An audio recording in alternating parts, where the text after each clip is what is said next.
सबसे पहले बोलिए महाराजा अग्रसेन जी की, महाराजा अग्रसेन जी की, महाराजा अग्रसेन जी की, कुल देवी माता लक्ष्मी देवी की, कुल देवी माता लक्ष्मी देवी की, कुल देवी माता लक्ष्मी जी की। सबसे पहले तो मैं इस पूरे पंडाल में मेरे अग्रवाल परिवार के जो संस्कारिक बच्चे इस हॉल में अपना जीवन साथी ढूंढने के लिए बम्बई अग्रवाल सामूहिक सम्मेलन द्वारा आयोजित इस परिचय सम्मेलन में आए, मैं उनके लिए सभी से निवेदन करता हूं कि ताली बजाकर उनका अभिनंदन करें। इस हॉल में जो भी पेरेंट्स बैठे हैं वो बहुत सौभाग्यशाली हैं। ये जो जैन जी की जो बात चलती है कि बच्चे समाज को कोई वैल्यू नहीं करते हैं, आप सब सौभाग्यशाली है कि आपके बच्चे आपकी आंखों के सामने अपने परिवार को आगे बढ़ाने के लिए आपके साथ में ही आए। समाज के माध्यम से इससे बड़ा सौभाग्य हम पेरेंट्स लोगों के लिए नहीं हो सकता है। संस्था की स्थापना 1989 में हुई। मैं दो चार अलग अलग तरीके से मैं डिस्कस करना चाहूँगा, क्योंकि जो बच्चे यहाँ आए हैं कई इच्छा से आए, कई मम्मी पापा ने बोला, कई रिश्तेदारों ने बोला, यहाँ आ तो गए लेकिन मन में अभी भी ये क्या प्लेटफॉर्म है, क्या समाज में शादी करेंगे। भाई साहब ने बोला गरीब है, बड़े बाप का नहीं आएगा, छोटे परिवार का आएगा, बहुत सारी दिमाग में बातें चलती है।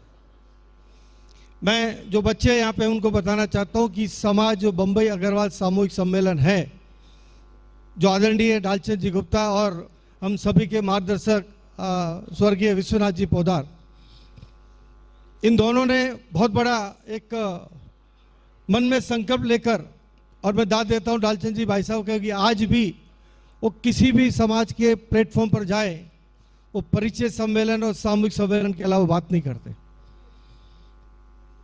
हम सब लोग स्वार्थी है, कोई क्या काम की बात करता है, कोई क्या काम की बात करता है। मैंने भाई साहब और भाभी को जहाँ भी देखा है सम्मेलन से जोड़ने के लिए हमको ये करना, एक कार्यक्रम के बाद दूसरा कार्यक्रम करना है। मैंने 1988 में चार्टर्ड अकाउंटेंसी की, 1984 में बम्बई आया राजस्थान से, और जब 89 में संस्था की स्थापना हुई उसी समय मुझे युवावस्था में संस्था से जुड़ने का मौका मिला। इस संस्था की इम्पोर्टेंस इसलिए बताता हूँ कि सीए बनने के बाद तुरंत संस्था से जुड़ा। जितने भी बुजुर्ग लोग थे उनका आशीर्वाद मुझे मिला, प्यार मिला, मेरे में इतनी हिम्मत आई कि मैंने पूरे all India chartered accountant institute का इलेक्शन लड़ने का सोचा, जब मैं खाली मात्र 25 साल का था। कभी किसी ने सोचा भी नहीं था। जब मैंने चुनाव में पहली एंट्री मारी उस समय मैं 25 साल का, बाकी दूसरे सभी लोग 55 और 60 साल के थे। अचानक से इतना बदलाव, क्योंकि 30 से 40% अग्रवाल चार्टर्ड अकाउंटेंट थे, और पहली बार एक मौका था कि एक अग्रवाल ने हिम्मत की थी एक चुनाव लड़ने की। और 1994 का जब पहला चुनाव आया, क्योंकि 89 में संस्था बनी, कामों में जुड़ता रहा, सभी बड़े भाई साहब लोगों से, विनय जी वगैरह सभी से मिलता रहा, और जब चुनाव लड़ा तो पूरा समाज मेरे साथ खड़ा हुआ और मैं जीत के आया 1994 में। और सबसे पहला मैंने वसई का स्टूडेंट हॉस्टल बनाया जो एवरसाइन सिटी में है, और आज करीबन 8000 बच्चे वहाँ से चार्टर्ड अकाउंटेंट बन के पूरे विश्व में सेवा दे रहे हैं। तो मेरी पहली उपलब्धि 1988 में चार्टर्ड अकाउंटेंट बना, 89 में इस संस्था से जुड़ा जो आज तक समाज की, हमारे परिवारों की सेवा कर रही है। 94 में चुनाव लड़ा, 95 में सबसे पहले हॉस्टल बनी, 8000 बच्चे पूरे भारत में चार्टर्ड अकाउंटेंसी की सेवा दे रहे हैं। और जब हमने शुरू किया मात्र 600 रुपये पर मंथ हम लेते थे वसई में। और उसके बाद मैं सन 2000 में गुजरात, महाराष्ट्र, गोवा, दमन का मैं पहला यंगेस्ट चार्टर्ड अकाउंटेंट इंस्टीट्यूट का चेयरमैन बना। फिर हिम्मत समाज ने दी और 2004 में मैं all India chartered accountant institute का पहला इलेक्शन लड़ा, और यही समाज मेरे पीछे खड़ा रहा और मैं वहाँ जीत के पहला अग्रवाल ऑल इंडिया सीए का चुनाव जीत के गया और पहला व्यक्ति हूँ 75 ईयर्स हो गए चार्टर्ड अकाउंटेंट इंस्टीट्यूट को बने हुए। 1949 में जन्म हुआ था मेरा। कोइंसिडेंस देखो 1949, 1989 सब जगह का हिसाब है। और 2004 में गया और 2008 में मैं सबसे यंगेस्ट वाइस प्रेसिडेंट, पहला अग्रवाल, बम्बई से गुजरात, महाराष्ट्र, गोवा, दमन से जीत के मैं पहला वाइस प्रेसिडेंट 4 साल में बना। और आज का जो मेरा प्रेसिडेंट है वो मेरे साथ एंट्री हुआ, मतलब आप सोच लिए कि कितने साल बाद में बना। इस समाज की उपलब्धि मैं बता रहा हूँ कि इसकी ताकत कितनी है। अभी हमने बच्चे लोग जो ये ग्रुप बनाए थे, केवल समाज ने उनको 15 से 20 मिनट का समय दिया, 8 प्रोडक्ट तैयार कर दिए और अग्रवाल समाज का नाम अग्रवाल इंटेलिजेंसी। क्या थॉट्स है।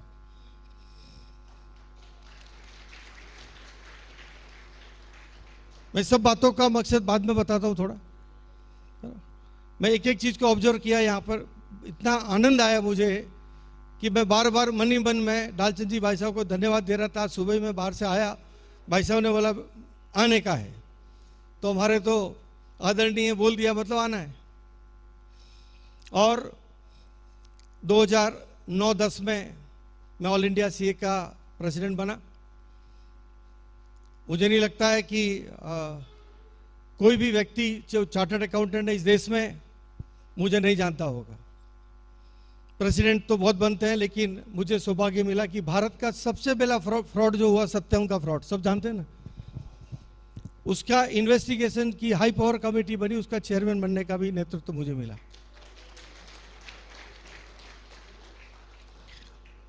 पूरे विदेशों से 11 एमओयू मिले, एमओयू किए, पूरे विश्व में इंडिया का एजुकेशन नंबर 1 वो प्रूव किया। और मुझे पहला प्रेसिडेंट हूँ जिसको राष्ट्रपति महोदया प्रतिभा देवी सिंह पाटिल ने विज्ञान भवन में मुझे प्रोफेशनल एक्सेलेंसी का अवार्ड दिया।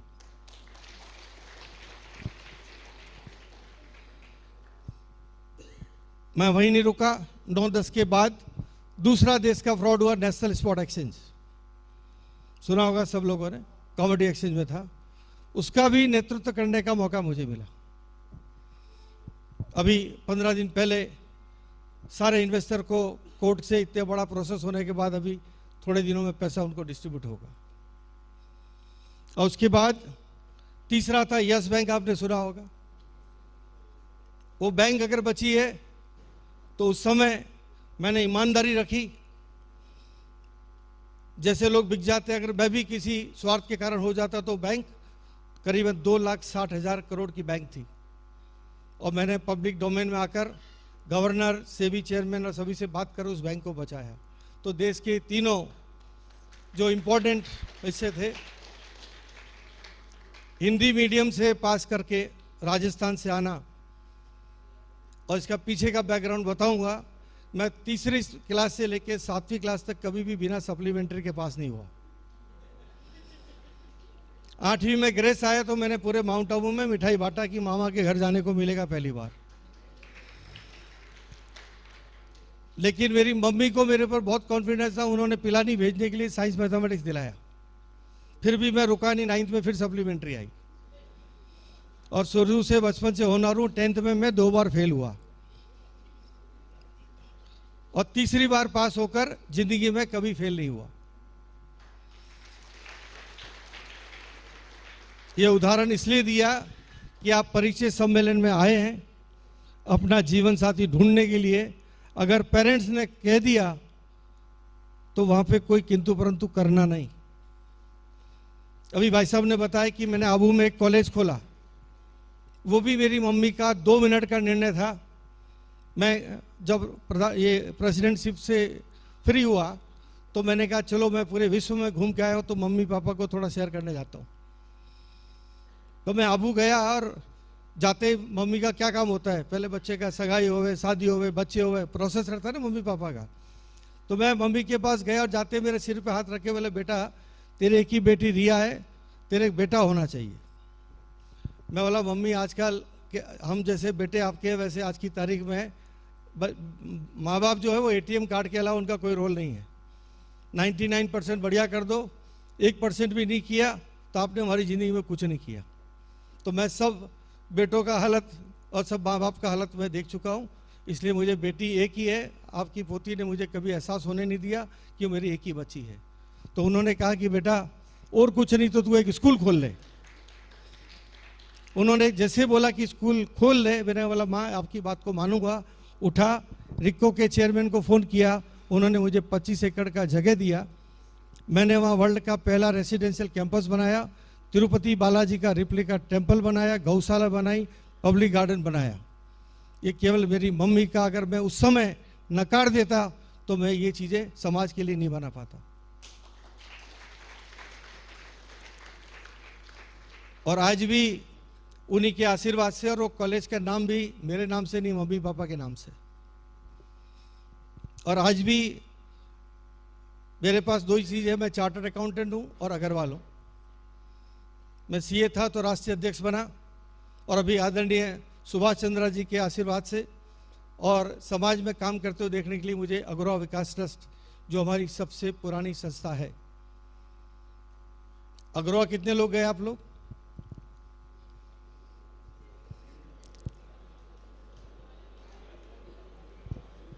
अगर गए हैं तो भी वापस जाइए, और नहीं गए तो आपको अपने 5वें धाम में जाना चाहिए कि हम सभी सौभाग्यशाली इस हॉल में बैठे हैं जो हम महाराजा अग्रसेन, भगवान अग्रसेन जी के वंशज हैं। किसी समाज के प्रवर्तक भगवान के नहीं रहे, हम रामचंद्र भगवान कुल के परिवार के लोग हैं। कुल देवी माता लक्ष्मी का हम सबको आशीर्वाद है। और जो अग्रवाल विकास ट्रस्ट में हमारे पास सुविधा है, मंदिर है, मैं नहीं जानता कि भारत में नहीं विश्व में किसी समाज के पास इतनी बड़ी समाज की धरोहर है और होगी, और हम उसको एक बहुत बड़े रूप में बना रहे हैं। अभी हमने जैसे पहले बचपन में सुनते थे कि बढ़िया के बेटे धंधा करते, नौकरी नहीं करते, लेकिन आजकल के बच्चे 26 तारीख से लेकर 30 तारीख के बीच में पगार आ जाए, मंडे टू फ्राइडे नौकरी कर लेवें, सैटरडे संडे घूमने चले जाए। ये नीयत से हमने हमारा जो ओरिजिनली अभी कितने सारे धंधे बनाए, ताला खोला है, पिज़्ज़ा खोला, कितने सारे बिजनेस खोल दिए। टैलेंट तो है ना हमारे पास में, है, महालक्ष्मी जी के हम लोग आशीर्वाद है। तो वहाँ पर हमारे अग्रवाल बच्चों के लिए ही entrepreneur skill institute Gujarat government के साथ हमने अभी लास्ट 2 महीने पहले मैं और सुभाष चंद्रा जी ने हमने MOU साइन किया है। और जो भी हमारे जी ग्रुप का CSR होगा, क्योंकि मैं उसके बोर्ड पर हूँ, उस संस्था को खड़ा करने के लिए अग्रवाल विकास ट्रस्ट से जुड़ा हुआ है। इसके लिए हम वहाँ पर इस काम को करने जा रहे हैं। अब बात मुद्दे की, जिस काम के लिए हम एकत्रित हुए। मैं भी एक बेटी का बाप रहा हूँ। मुझे भी 2.5 साल लगे। दालचंद जी भाई साहब को मालूम है, रोज सुबह उठता, रूम से आता, सोफा पे बैठता, वाइफ बोलती क्या हुआ। मैं रोज बोलता कि भैया बेटी है, बड़ी मुश्किल से बायोडाटा ढूंढ के लाता हूँ, 1 मिनट में सोशल मीडिया पे जाके बोला रिजेक्ट। किसी दोस्त को फ़ोन किया, रिजेक्ट। ये नहीं देखा कि पापा ने बायोडाटा निकाला है, उसके गुण मिलाए हैं, बेटे की माँ कहाँ की है, उसके मामा किधर है, चाचा किधर है, घर गए, लाइट जली नहीं जली, बिल्डिंग में जाके देखा, कितनी इंक्वायरी हमने की, 1 मिनट में लाए बायोडाटा, बोले कैंसिल, पापा इसके अंदर ये प्रॉब्लम है।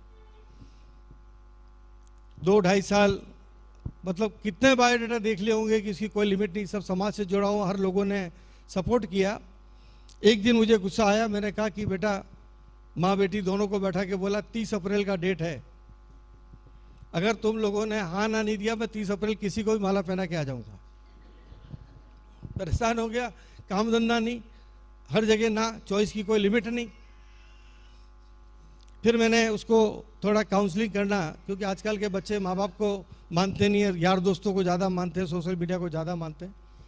लेकिन मैं एक सौभाग्यशाली रहा कि मैंने मदर फादर का हमारे घर में सभी ने रेस्पेक्ट किया। तो हमारी जो नई जनरेशन आई, वो भी हम सब लोगों के साथ बैठकर खाना पीना, बाहर आउटिंग नहीं करना, तो थोड़ा हिम्मत होकर समझाने का कोशिश किया। माँ बाप को हिम्मत जुटानी पड़ती है बच्चों को समझाने के लिए, उनके भविष्य के लिए, हमारे लिए नहीं, उनके खुद के भविष्य के लिए समझाने के लिए भी माँ बाप को एक हिम्मत जुटानी पड़ती है। वो मैंने जुटा के एक दिन समझाया कि बेटा, पहली बात तो ये है कि मैं बहुत सौभाग्यशाली हूँ कि तूने मुझे ये मौका दिया कि ये गंदी जिंदगी, ये जो समाज में जो गंदी बातें चलती है तुम्हारी लव मैरिज वगैरह की, तुमने इतनी बड़ी होगी, चार्टर्ड अकाउंटेंसी किया, कभी बाहर नहीं गई। मैं सौभाग्यशाली बाप हूँ। भगवान का आशीर्वाद है कि मुझे एक स्वयंवर रचाने का मौका मिलेगा मेरी बेटी का। लेकिन ये मान के चलो कि तुम्हारी जो चॉइस है कि पापा मेरे को अंधेरी जू से लेके पेडर रोड तक ही ढूंढना लड़का, जबकि मैं रहता हूँ कांदीवली में। मैं बोला बेटा तेरे को तो उधर जाना, वो लड़का पागल है जो कांदीवली लाएगा, वो भी पेडर रोड वाली ढूंढ के लेके आएगा। ये तेरी चॉइस है, उसकी भी चॉइस होनी चाहिए। आप बच्चे लोग यहाँ बैठे, मैं बता रहा हूँ कि आपका जो थॉट प्रोसेस चल रहा है उसके लिए आपको जानना जरूरी, जो मैं प्रोसेस से गया हूँ, बराबर। और मेरी बेटी कितनी खुश है कि आज बोलती है कि पापा पहले आप विलेन लगते थे, अभी लगता है कि आपका डिसीजन मैंने नहीं कहना माना होता तो ऐसा घर और ऐसा लड़का नहीं मिला होता। तो फिर मैंने उसको सारी सीए हो तो कैलकुलेशन समझानी पड़ती, चाहे क्लाइंट हो चाहे घर में हो, बीबी कोई भी हो। मैं बोला बेटा 70% तो हिसाब किताब तुम्हारे बच्चे लोग आपस में ऐसे कर लेते हैं, बचे 30% लोग, 30 में से 10% अपने लायक नहीं है और 30% अपन लोगों के लायक नहीं है। अब बचा 10%, 10% में 5% कुंडली नहीं मिलेगी, बचा 5%। और अभी तूने मेरे को बोल दिया कि अंधेरी से पापा जू तक ढूंढना, पेडर रोड तक ढूंढना। लेकिन मेरे मम्मी पापा तो कहते थे कि जहाँ जोग संजोग है, जोड़ियाँ बन के ऊपर से आती है तो वही मिलेगी, और कहीं दूर बैठा होगा तो क्या करेंगे, कवर ही रहने का। फिर उसको ये समझाया गया कि अपने मेरे 7 दोस्त थे और बचपन से सौभाग्यशाली रहा कि मेरे को अगर वालों के अलावा दूसरे कोई दोस्त जमे ही नहीं कभी। और 7 में से 6 की बेटियों की शादी बॉम्बे में हुई और सब बाहर गई। तो मैंने बेटा अपने हाथ में डिसीजन नहीं है। और जैसे उसको समझाने का कोशिश किया, बात उसके समझ में आई। उसने बोला पापा अभी जहाँ ढूंढना है वहाँ ढूंढिए, और 10 से 15 दिन के अंदर मुझे दिल्ली में एक सुंदर सा राजकुमार जैसा परिवार, लड़का, सब कुछ ऐसा मिला जो मैं कभी सोच भी नहीं सकता था। तो आपको ये, और दूसरा चीज़, जब भी वो लड़के से बातचीत चलती थी हमारी चॉइस होती थी और बढ़िया और बढ़िया और बढ़िया। मुझे तो अभी तक बढ़िया की डेफिनेशन समझ में नहीं आई। फिर काले गोरे सुंदर पतला डुबला मोटा, सब ये सारा 2 4 5 लाख रुपए का खेल है। बांद्रा से जू में जाइए, गोरा काला हो जाएगा, काला से गोरा हो जाएगा, पतला से मोटा हो जाएगा, चश्मा हट जाएगा, सब कुछ हो जाएगा। आप लोगों को देखना है कि पहली बात कौन से परिवार को बिलोंग करता है, बच्चे के संस्कार कैसे हैं। सबसे बड़ी बात, मैं जब देखने गया दिल्ली, लोगों ने कहा हरियाणा के लोग हैं, दिल्ली वाले लोग हैं, तू किधर फंस रहा है। और आपको बता दूं कि मैंने मेरे दामाद से गिनती की 5 मिनट भी बात नहीं किया, और पहले जो रिजेक्ट किया उनसे दुनिया भर की बात की। मैंने केवल जाकर उसके पिताजी से जब पहली बार मिला दिल्ली में उनके ऑफिस में, तो नाश्ते में एक खमन ढोकला लेके आए, एक समोसा, और पीछे से ड्रॉर से चटनी निकाल के दी। दिल्ली में दिखावा होता है, उस आदमी ने दिखावा नहीं किया, मैं समझ गया भाई अपने लेवल का आदमी है।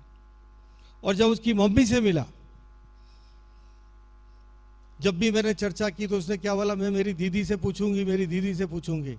दीदी मतलब मैं सोचा आजकल क्या मामा मौसी का ज़्यादा रोल रहता है ना लाइफ में, तो मैं सोचा, मैंने भाभी जी आप तो सबसे बड़ी है। नहीं नहीं बोले इनकी बहन।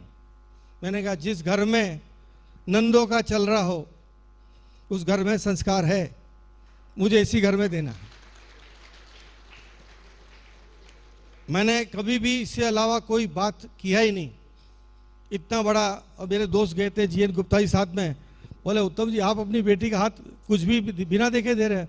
मैंने बॉस नसीब में छोड़ दिया, आज तक मेरे पास था क्या, मेरे पास कुछ भी नहीं था, जो दिया भगवान ने दिया हुआ। और रिया ने गलत नहीं किया, मैंने गलत नहीं किया, तो छोड़ दिया इसके ऊपर। बच्चे आजकल समझदार है, दोनों ने आपस में बात कर ली। और पहली बार जब लड़की को देखने गई, आधे घंटे में वापस आ गई। तो मैंने समझ गया मेरा मामला नहीं बैठा, आधे घंटे में कौन वापस आता है। रात को उनके पिताजी का फोन आया, भाई साहब मेरा बेटा पहली बार किसी लड़की को पसंद किया, क्या मिल सकती है क्या। तो हिम्मत करके मैंने बुलाया, मेरा रिया दिल्ली से भाई साहब का फोन है, वापस कल मिलने जाओगी। बोला पापा जाऊंगी। मेरी हिम्मत बन गई, मेरा मामला बैठ गया थोड़ा। दूसरे दिन वापस आधे घंटे में बाहर आ गई वापस। मैं बोला ये मामला बिगड़ गया है, सब छोड़ो जान दो, और दिमाग लगाएंगे। क्योंकि मैंने उसको पहले से ट्रेन कर रखा था। मैंने बेटा तुम वहाँ जाके क्या पूछोगे, नाम पूछने की जरूरत नहीं, हमको मालूम है, बायोडाटा तेने पढ़ लिया, किस घर का है, क्या धंधा करता है, ये सारी जानकारी हमने ले ली। तुम क्या पूछोगे, कहाँ कहाँ घूमने गए, तुम्हारी पहले एक्स कितनी थी, वाई कितनी थी, तुमको कौन सा ब्रांड पसंद है, कौन सा रेस्टोरेंट किस तरफ का खाना खाते हो। ये कभी पूछोगे नहीं कि बेटा तुम्हारी माँ, मौसी, मामा, चाचा, नानी के बारे में तुमने पूछा ही नहीं है। तो ये ज़्यादा चीज़ें पूछने की जरूरत नहीं। यू हैव टू अंडरस्टैंड कि जब आप उसके साथ जाएंगे तो खड़ा होकर मेरा हस्बैंड वुड भी लगेगा नहीं लगेगा, मेरी मैचिंग बैठेगी नहीं बैठेगी, ये फालतू चीज़ें पूछने से कोई मतलब नहीं। कोई पहली बार में सच्चा बोलता ही नहीं है। आप दारू पीते हैं, आप नॉनवेज खाते हैं, ये फालतू की बातें हैं। हमारा ये कोई बिजनेस डील नहीं है, हम हमारा परिवार बसाने जा रहे हैं। काफ़ी तरह की नोक झोंक होगी, लाइफ होगी, बराबर। और अभी 3 दिन पहले मेरी 3 टिकट बेकार हो गई। 1 साल से रिश्ता हुआ था, फ़ोन किया, भाई आपके यहाँ बंदोरा देने वाले भाई साहब रिश्ता कैंसिल कर दिया, हम मैसेज भेजने वाले थे। 1 साल तक रहने के बाद में भी हम लोगों को अपने आप पे भरोसा रखना है, कॉन्फिडेंस रखना है कि किसी भी बुरी पोजीशन आ जाए मैं इस सिचुएशन को हैंडल कर सकती हूँ या कर सकता हूँ। ये तो 2 पहिया का गाड़ी है लाइफ भर। हमको माइंडसेट ये टीवी वीवी देखकर, मेरे टीवी वाले बहुत क्लाइंट है, वो 3-3 4-4 शादी करते हैं, लेकिन आज तक वो एक शादी भी नहीं कर पाए। ये टीवी पे देखकर जो हम गलत कर पाते हैं, वो जगिया जानते हो ना, आज तक शादी नहीं हुई उसकी, वो 3-3 के साथ घुमा हुआ है। सो ये टीवी, इंस्टाग्राम ये देखकर, पेपर, न्यूज़पेपर को देखने के बाद जो हमारा माइंडसेट हो चुका है उसको आपको चेंज करना है ना। मदर फादर ने जो बोल दिया, क्योंकि इस धरती पर सब लोग ऐसे लेने वाले हैं, माँ बाप ही ऐसे देने वाले हैं, उनको कोई एक्सपेक्टेशन नहीं है। और 40 से 45 साल की उम्र के बाद में, 40 से 45 साल की उम्र के बाद में इस धरती पर कोई भी माँ बाप अपने खुद के लिए नहीं जीता, वो अपने बच्चों के लिए जीता है। दिन रात उसको बढ़िया कपड़े, बढ़िया फेस्टिवल, बढ़िया घूमने, बढ़िया पढ़ाई, उसकी शादी, उसके बच्चे, आगे से आगे। खुद ने पहले स्ट्रगल किया, खुद की पोजीशन हुआ, अपने बच्चों पे लग गए। So no father has live their own life, mother has live the life after 45। अगर आप ये डिसीजन अपने पेरेंट्स पे अगर छोड़ दिया, मैं आपको गारंटी देता हूं कि आपके साथ कभी भी गलत नहीं होगा। मैं आपको लिख के दे सकता हूं, क्योंकि मैंने बहुत सारे रिश्ते देखे हैं जहां बच्चों ने अपना दिमाग लगाया है। वो दिमाग था ही नहीं तो लगाएगा, क्योंकि उनके पास दिमाग है, मैकडोनल्ड का है, बर्थडे का है, वैलेंटाइन डे का है, अच्छे अच्छे ब्रांड कपड़ों का है, और 1 से 7 तारीख मंडे टू फ्राइडे जॉब पे जाना है, सैटरडे संडे घूमना है। मैं ये नहीं कह रहा हूँ कि यंग जनरेशन काम की नहीं है, वो इतनी इंटेलिजेंट है, अगर सही तरीके से यूज करे तो हम लोगों को भी पीछे छोड़ देवे। इतनी ताकत आप लोगों के पास में है। आज समय मिला, जनरली हम समाज का कार्यक्रम होता है तो हम धन्यवाद देकर, भाषण देकर ख़त्म कर देते हैं, लेकिन अब मेरा सौभाग्य और मेरे कई चार्टर्ड अकाउंटेंट बच्चे भी यहाँ हैं। मैं चाहता हूँ कि मैं उनसे बाद में भी मिलूँ, मैं आज भी हूँ, कल भी हूँ, लेकिन ये बहुत बड़ा प्लेटफॉर्म ढालचंद जी गुप्ता, बम्बई अग्रवाल सामूहिक सम्मेलन के सभी कार्यकर्ताओं ने आप लोगों को लिए दिया है। और आज जो 3 जोड़े आए, जो बोल रहे थे ना कि वो अपना चित्रकूट ग्राउंड में, वहाँ ग्राउंड में शादी हुआ था, आप रियल में अगर वो शादी देखते तो बड़े बड़े अमीरजादे भी ऐसी शादी नहीं कर सकते। हजारों लोगों का शादी में आशीर्वाद मिलना, वो भी बिना लिफाफे का। दूसरे की शादी में तो लिफाफे वाले आते। समाज में दिल से जुड़कर समाज के लोगों को आशीर्वाद देने आए, ऐसा सम्मेलन, ऐसा सामूहिक विवाह बम्बई अग्रवाल सामूहिक सम्मेलन की ओर से ढालचंद जी गुप्ता उनकी टीम के नेतृत्व में होता है। मुझे नहीं लगता इससे बढ़िया काम कोई कर सकता है हमारे समाज के लिए। मीना भाभी तो कोई प्रोग्राम में दिखती नहीं है, क्योंकि परिचय सम्मेलन में इतनी बिजी है। दूसरा कोई भाई साहब ने इनके लिए छोड़ा ही नहीं है। ऐसे कर्मठ हमारे पास समाज के लोग हैं, और मैं चाहता हूं कि अग्रवाल विकास ट्रस्ट हमारे देश की सबसे बड़ी संस्था है। अभी हमने क्या किया है कि जब से मैं ये कार्यभार संभाला है, मैं जानता हूं कि संख्या बल के ऊपर ही देश में कोई भी समाज का प्रतिनिधित्व हो सकता है, चाहे पॉलिटिशियन हो, चाहे ब्यूरोक्रेट हो, चाहे कोई भी आदमी हो, नंबर के बिना वो समझते नहीं है। हमारे करीबन 7 से 8 करोड़ अग्रवाल पूरे वर्ल्ड में हैं। ये हमारा गर्व है कि कोई भी समाज की संख्या इतनी बड़ी नहीं है। अभी जीतो के लोगों से मैं मिला, आप सब देखते हैं जीतो जीतो कितना कार्यक्रम हो रहा है। केवल 66,000 लोग उनके मेंबर हैं, लेकिन उनका कॉर्पस फंड 1500 करोड़ का है। अभी उनके यहाँ जीएसटी का रेड हुआ। आप सोचो वो समाज 66,000 लोगों में इतना बड़ा समाज है, हम 7-8 करोड़ लोग अगर एक साथ में आ जाएं, जैसे डालचंद जी गुप्ता की टीम एक काम करती है, हम सब लोग काम करने लग गए, तो हमको देश में नेताओं की या किसी की जरूरत ही नहीं, समाज इतना बड़ा सक्षम है।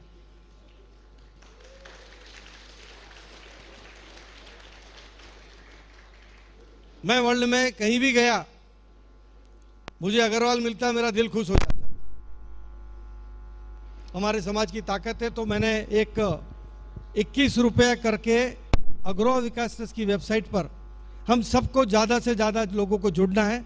इसका पर्पज भी मैं समझाता हूँ कि क्या फ़ायदा है इसका, क्योंकि आज कभी भी देश में अगर न्यायपालिका कार्यपालिका में अगर हमारा कोई भी आदमी नहीं है, हमको काम के लिए बहुत दर दर भटकना पड़ता है, पैसे देने के बाद भी काम नहीं होता है।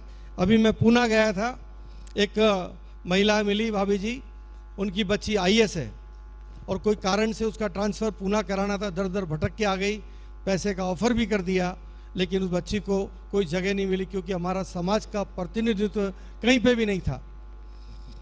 तो मैं चाहता हूं कि अगर 2-4 करोड़ लोग हम इस मुहिम से जुड़ जाए अग्रवाल विकास ट्रस्ट की वेबसाइट पर जाकर, और हम सब अग्रवालों की ताकत है कि हम 5-5 आदमी को इन्फ्लुएंस कर सकते हैं, और ये 4-5 करोड़ लोग और 5-5 लोगों को किया तो 20 करोड़ लोग, 140 करोड़ की पॉपुलेशन में कम से कम 17 से 18% हमारी हिस्सेदारी सरपंच से लेकर राज्यसभा तक मान सकते हैं। क्योंकि मैंने इससे पहले 1,60,000 की लोगों की संस्था में इतना काम कर दिया, तो 4-5 करोड़ की जो संस्था हमारे समाज की है, अगर आप सब लोग एकजुट होकर एक मंच पर आ गए, तो मैं आपको विश्वास दिलाता हूं कि रोजगार के लिए, ब्याह शादी के लिए, धर्मशाला के लिए, गेस्ट हाउस के लिए, मंदिर के लिए, गौशाला के लिए हमको किसी से पैसे मांगने की जरूरत नहीं पड़ेगी। ये संस्था हमारी इतनी ताकतवर है। तो मैं अपनी वाणी को विराम देता हूँ। ये आज बहुत अच्छा छोटे रूप में और सब बातों को गहन करने वाले, हर प्रोग्राम में फॉर्मेलिटी के लिए लोग आते हैं, आज आप समाज के लिए आए, अपने परिवार के लिए आए, एक अच्छा माहौल था। तो मैं सोचा कि कैसे जर्नी, समाज कैसे हमारे साथ खड़ा रहता है। 3 लोग आपने देखे, एक मैं समाज मेरे साथ खड़ा रहा, मैंने क्या क्या मुकाम पाई, और आज भी मैं करीबन 7 कंपनी के बोर्ड पर डायरेक्टर और चेयरमैन हूँ, और सब बड़ी कंपनी है, मेरा ये सेट ये वगैरह। अगर ये समाज नहीं होता, समाज का सपोर्ट नहीं होता, आशीर्वाद नहीं होता, तो ये उत्तम अग्रवाल नहीं बनता और समाज को रिप्रेजेंट नहीं कर पाता। ये समाज की ताकत है। मैं छोटे से समूह में आपको बताना चाहता हूँ कि जब भी समाज का कार्यक्रम हो, जब भी समाज की बात हो, सब कुछ छोड़कर आप समाज के साथ जुड़ जाए। कोई किंतु परंतु नहीं, घर में ही होता है तो समाज में तो चलता ही रहेगा, लेकिन कुछ न कुछ। डालचंद जी भाई से पूछो ना कितनी परेशानी आई होगी, भाई मेरा फोटो छाप दे, ये छाप दे, मैं था, मेरे को मालूम है सब, लेकिन डटे रहे। आज इतना बड़ा एक कार्यक्रम कर रहे हैं आप लोग पूरे भारत से, मैं देख रहा था डायरेक्टरी अभी, और सब बच्चियाँ पढ़ी लिखी, chartered accountant, MBA, MA, doctor. ये इतनी मतलब पेरेंट्स सौभाग्यशाली है कि इतने साल बाहर रहकर क्वालिफिकेशन जाने के बाद में भी समाज के मंच पर आकर हम जीवन साथी ढूंढ रहे हैं। इससे बड़े सौभाग्यशाली हम नहीं हो सकते। I salute to all the boys and girls who have come along with the parents. Continue to respect the parents. Life is very beautiful. Otherwise life किधर जाएगी ये मुझे भी मालूम नहीं है। एक दिन हम भी पेरेंट्स बनेंगे। जिसने भी बच्चों ने माँ बाप का रेस्पेक्ट नहीं किया, ब्याज सहित उनके बच्चे उनका हिसाब करते हैं। और ये कहने की बात नहीं है, खुद आप मनन करो, 10 फैमिली का एक कुंडली निकालो जिसको जानते हो। जिस घर में भगवान का और माँ बाप का रेस्पेक्ट है, उस घर की प्रोग्रेस है। वहाँ कोई डाइवर्स नहीं हुआ होगा, कोई बच्चे के टांग टूटी नहीं होगी, कुछ भी झगड़े टंटे नहीं, धंधा भी बढ़िया चल रहा होगा। साक्षात माँ बाप एक भगवान का रूप है। उनकी बातें सलाह लेकर जीवन साथी नहीं, कोई भी काम वो अपनी ज़िंदगी में आप करेंगे। मैं सभी को, पदाधिकारी को धन्यवाद देता हूँ कि आज समाज के लोगों के साथ